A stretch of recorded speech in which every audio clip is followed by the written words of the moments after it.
Microsoft. My friend Brent Farr is here with me, and we will be discussing Windows Azure. That's where this particular train is going. We're going to do a 101 on what Windows Azure is. I promise this isn't a sales pitch, but it's 100% about Windows Azure. You are able to ask questions. We will repeat those. If we get a question, we'll repeat them. We're going to introduce the topic and what we're going to cover today. I'd like for this to be as interactive as possible because we're in a beautiful, warm room and we've all had a lot of carbohydrates, right? Or were you guys good and didn't get the dessert, or did you get the dessert? Raise your hand if you did not get a dessert. You guys can leave. No, don't leave, because it'd be like half the audience and that wouldn't be right. So stay, even if you didn't have dessert. The dessert was awesome. There are nostalgic treats out there. Nostalgic treats out in the hallways. And nerds and... Well, I know there's Whoppers and Nerds. We're at a tech conference. Oh, you're talking about the food? The food. Oh, got it. And Okay. Swedish fish. Just checking. All right. So, as a way of background, my name is Buck Woody. I've been at Microsoft for about 6 years now, and I've been in technology for a really, really, really long time. Started out on mainframes, and you're actually going to see a lot of those concepts that are come forward into today's computing paradigms. And the cloud is about as much of a marketing term as big data. And marketing terms are okay. They give us a place to start. They give us some way to start the process of talking about it. But we're technical, so it's in the details. And I'll offer an alternative definition before we even get started.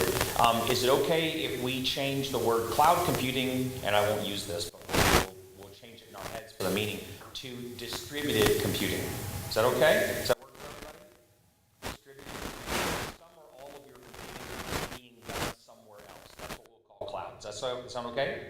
All right, good stuff. So before I get started on what Windows Azure is, I'd like to talk a little bit about an application of it. And Brent, why don't you come on up and explain to us? You have to use this mic.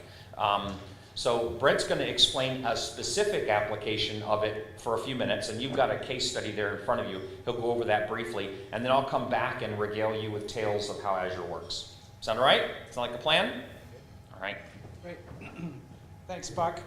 Just real quick, again, I'm Brent Farr. I'm part of the Azure team. Buck and I are actually on the same team. It's kind of like Batman and Robin. He's Robin, and I'm Batman. That's right. I'm wearing the tights right now. Yeah. So, some of you looked, and that makes me very nervous. and we appreciate you coming to our session with this beautiful, awesome view out these windows. It's just incredible. I'm from Utah, and we obviously don't have anything like this. So it's a real treat for me to be here. Buck lives here, but for me it's been fantastic. Just real quick, hopefully everyone received one of these case studies. And if you haven't, let me know, and my assistant Robin here there's need one over there, Buck. This is an excellent case study of the University of Washington and what they've done with their Michelangelo project and how they've integrated that into Azure and taken advantage of Azure. So I hope that all of you will read through it if you get a chance. One of the things that I really liked about this is the first quote. If you open on the first page on the back side of it, this is a quote by Chris Sorensen. I don't think he's here right now, but Chris did a great job earlier today talking about Michelangelo in his presentation. And one of the things he shared with us here, he says, we chose Windows Azure because it has the combination of scalability, reliability, and a strong security that we look for.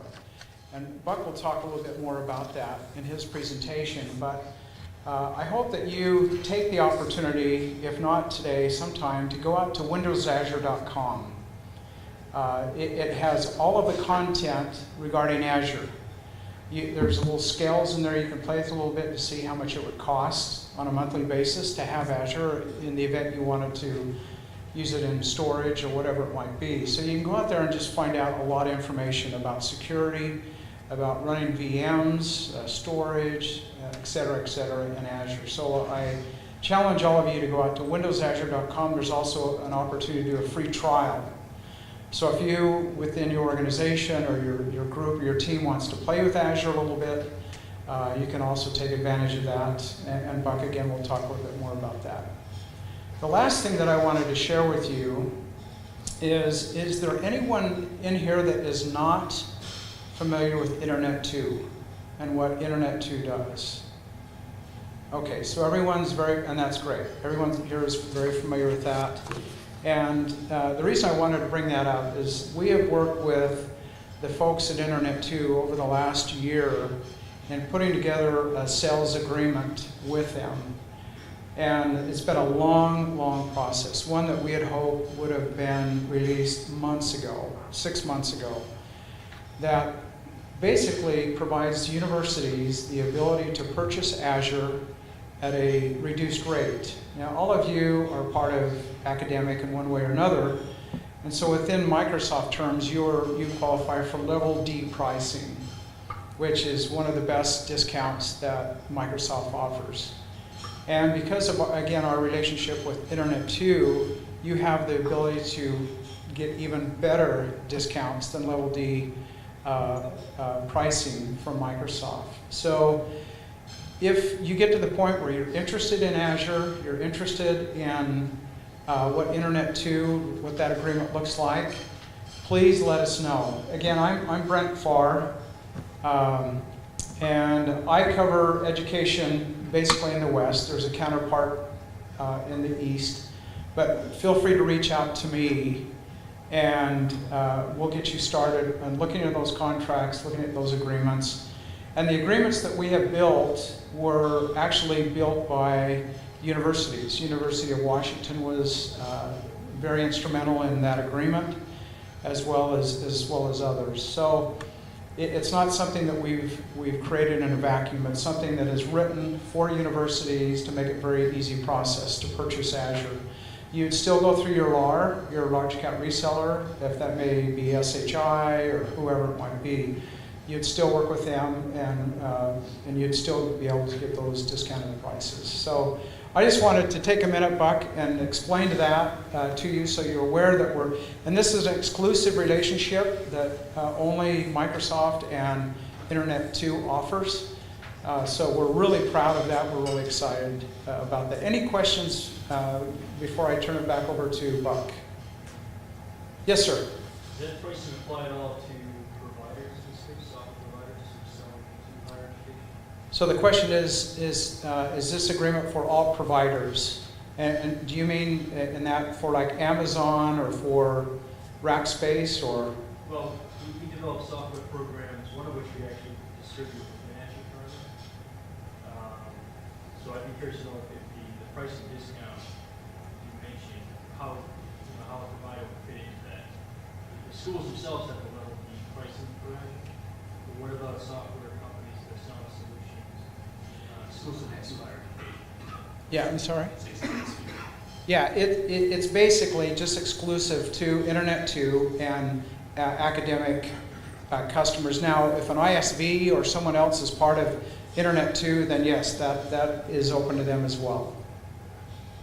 And I haven't found that yet. I found mostly it's just to academic clients, but there may be an anomaly that I'm not aware of. That's a good question. Okay, so with that, I'll turn it over to Buck. Thank you. Thank you, Brent. So what time do we go to today? Is it like 5:30? What was it again? No, seriously. I've got 2:21 right now. What time are we supposed to go to? 3? Is that what it was? 3? All right, 3 it is. You have to tell me or I'll keep you here all day. I teach at the UW and they can attest that I'm like a parrot with my foot hung, right? So I'll keep talking no matter what. Okay, so let's jump into Windows Azure. This fine-looking young gentleman here is myself. He's got much cooler glasses than I'm wearing right now. This is my email address, buck.woody@microsoft.com. Type that very carefully or you may end up in a very interesting place on the internet. I basically work with Brent's team. He has a counterpart to me that's actually covering another conference for education in a different location. So you may end up with a different person, but you're more than welcome to send me an email on anything we talk about. And I've got a link list at the end of this where you can go learn more about everything that I show you. I do want to open this up to be very interactive with a small group. We tend to move quickly, and I'll talk quickly, but if you listen fast, it's okay. The important part is that we both finish at the same time. You stop listening when I stop talking. Does that sound like a good plan? Okay, good stuff. All right, here we go. Let's talk a little bit about just computing technologies in general. I promise not to give you a history lesson. I find that lately, anytime anybody explains a new paradigm, they have to go back to first there were dinosaurs. We're not going to do that. I'm going to assume you know what computing is. And so what we'll talk about here a little bit is the options that we've always had and some things we're moving through. And by the way, these are all based on what I've seen. So if you have a different experience or you have something that you find doesn't fit this model, I'd love to hear about that, and so would the folks around you. So we start off with computers we purchase and install in our data centers. And maybe that's in the building, maybe you've got a data center in another building. How many folks in here are responsible for buying, staffing, and running the IT systems in your organization? Anybody in here? A couple folks? Okay, good. So we know this model well. And what Microsoft sells are two real big buckets. First of all, we sell Microsoft Windows. That's the operating system. We have Windows Server 2012 is currently out. Lots of cool things there. So that's not what we're talking about today. However, that's part of what you deal with. And then I put in yellow Microsoft Productivity. And that basically is the way I describe all of our other software.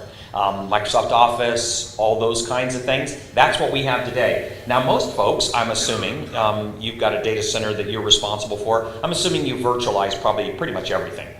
This isn't new. Virtualization has been around since the mainframe. In fact, the operating system I worked on an IBM mainframe, was a VM system, a system that did nothing but virtualize machines.